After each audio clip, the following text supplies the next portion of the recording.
doubly ionized lithium atom is hydrogen-like with atomic number 3.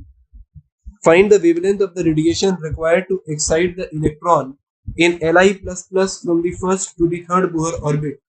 Ionization energy of the hydrogen atom equals 13.6 electron volt. And the B part is how many spectral lines are observed in the emission spectrum of the above excited system. So for this problem, I am stating that if it is Li 2 plus, so I can take that the value of Z is equal to 3. So the value of Z is equal to 3 and the value of energy in terms of electron volt can be written as minus 13.6 Z square by N square.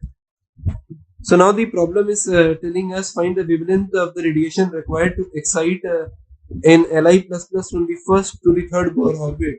So if I calculate energy equivalent to E1, so I can write this as equal to minus 13.6 Z square, that is 3 square upon 1 square.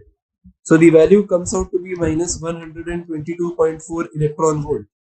And if we calculate energy equivalent to the third shell, that is n equal to 3, so the value come out to be minus 13.6 Z square, that is 3 square by n square, again 3 square.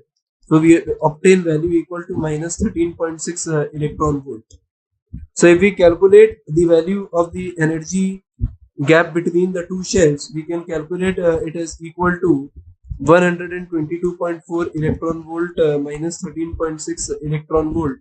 That is the energy gap is equal to 108.8 electron volt.